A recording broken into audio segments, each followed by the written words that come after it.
On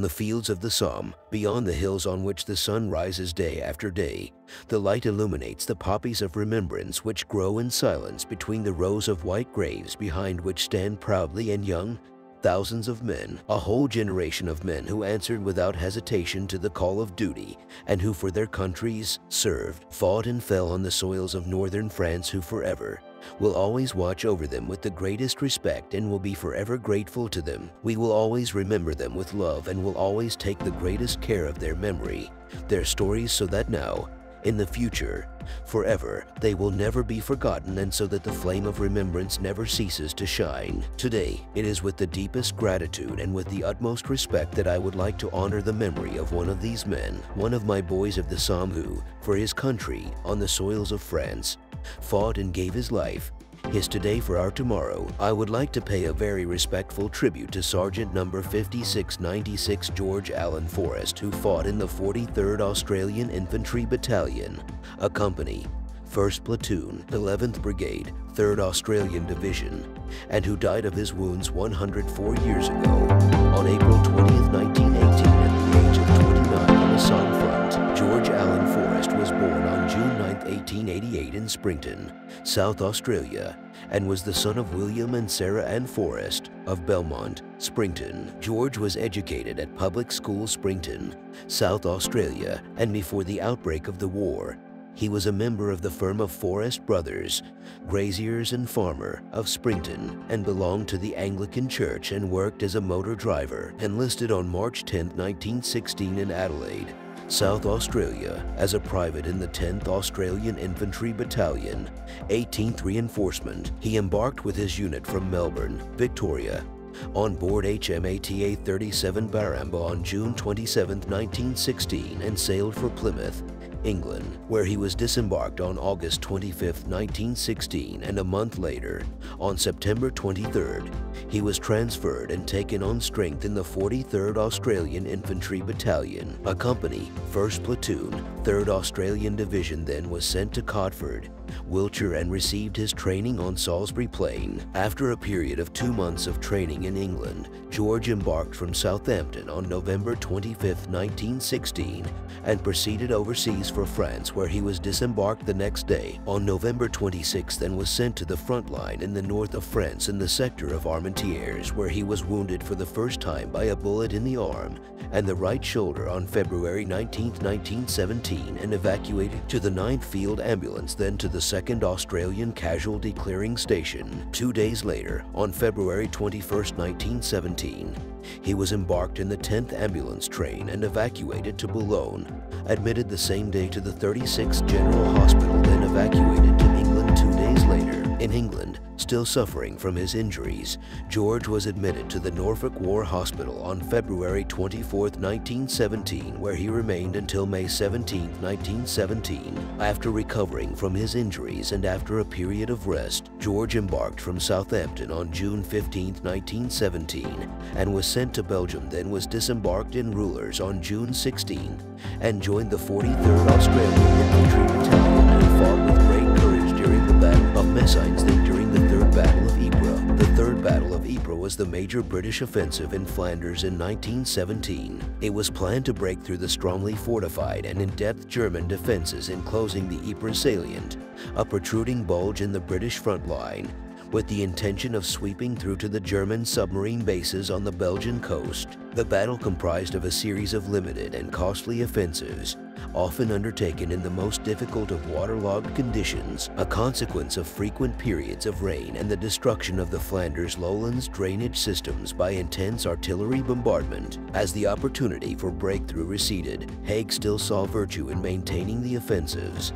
hoping in the process to drain German manpower through attrition. Australian divisions participated in the battles of Menin Road, Polygon Wood, Broodseine, Polkapel, and the First Battle of Passchendaele. In 8 weeks of fighting, Australian forces incurred 38,000 casualties. The combined total of British and Dominion casualties has been estimated at 310,000, and no breakthrough was achieved. The costly offensives, ending with the capture of Passchendaele village, merely widened the Ypres salient by a few kilometers. For his courage in the field during the Battle of Messines and then the Third Battle of Ypres, George was promoted to the rank of Lance Corporal on July 17, 1917, and then to the rank of Temporary Corporal on August 1, 1917. A month later, on September 18, 1917, he was promoted to the rank of Temporary Sergeant on September 18, 1917. 2 weeks later, on September 28, 1917, he was sent to Hayling Island, Hampshire, England, and joined a musketry school and then a school for NCO, and 5 months later, on February 22, 1918, he was granted leave and was sent to Paris. A month later, on March 2, 1918, George joined the 43rd Australian Infantry Battalion, but this time in France, on the Somme front to face and counter the German Spring Offensive of 1918 in the Sailly-le-Sec sector. Unfortunately, it was a month later, on April 20, 1918, that he met his fate. On April 20, 1918, while George and his men held the line at Sailly-le-Sec, near Amiens, Somme, he was seriously wounded to the stomach by a German machine gun and was evacuated to a casualty clearing station in Bonnet, but died almost immediately after being admitted. He was 29 years old. Today, Sergeant George Allen Forrest rests in peace with his friends and brothers in arms at the Bonnet Communal Cemetery Extension, Somme, where he was buried by his comrades. The service was read by Reverend Sexton, Padre of the 43rd Australian Infantry Battalion, and his grave bears the following inscription: "Too far away your grave to see, but not too far to think of thee." A month after his death, on May 17, 1918, an article was published in the Adelaide Advertiser. Mr. and Mrs. Forrest of Belmont, Springton, have received advice that their son, Sergeant Gia Forrest, died of wounds received in action in France on April 20th. The deceased soldier left Australia on June 24, 1916, with the 18th Reinforcements to the 10th Battalion, and after having been to England for some time, was transferred to the 43rd Battalion. 12 months ago, Sergeant Forrest was badly wounded in the right shoulder and left arm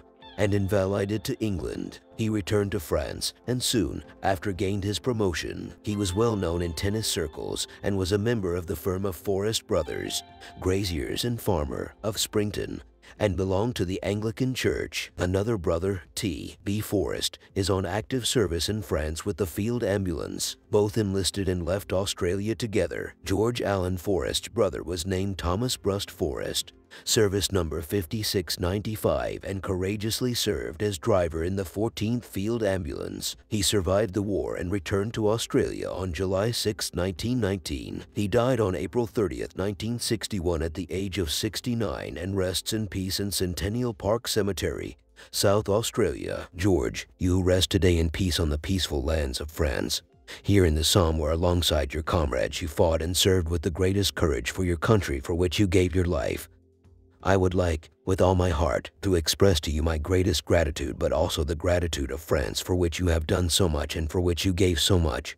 United, side by side with your brothers in arms who fought and who fell along roads, in the grass of the hills, in the poppy fields of the Somme, in the mud of the battlefields of the Great War, which, in Belgium and in France, saw so much blood spilled and broken lives, stopped under bullets, in the cold steel of barbed wire, but which also saw the courage, the bravery, the determination, the coolness, the perseverance of a whole generation of men who gave their youth, their innocence, and every part of their youth to do their duty with pride and honor, with devotion and with love for their country, their loved ones. United in bonds of mateship and unity, they faced dangers and overcame their fears through the worst horrors of a world at war, through the deadliest battles, in mud and blood, under steel and fire, under the roar of cannons and the ominous and endless howls of shells. They held the line, they held their positions, every trenches and every shell holes, with the greatest of bravery under a rain of lead and blood. Braves among the bravest, and in the face of the inhumanity of war, they remained strong and united and showed gallantry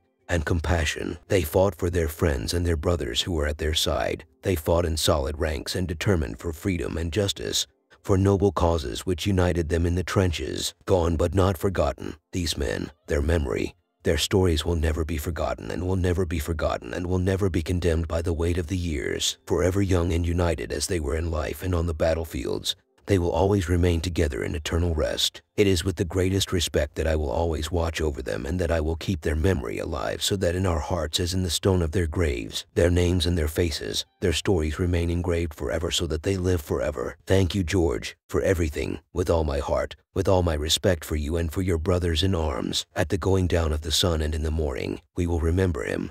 We will remember them.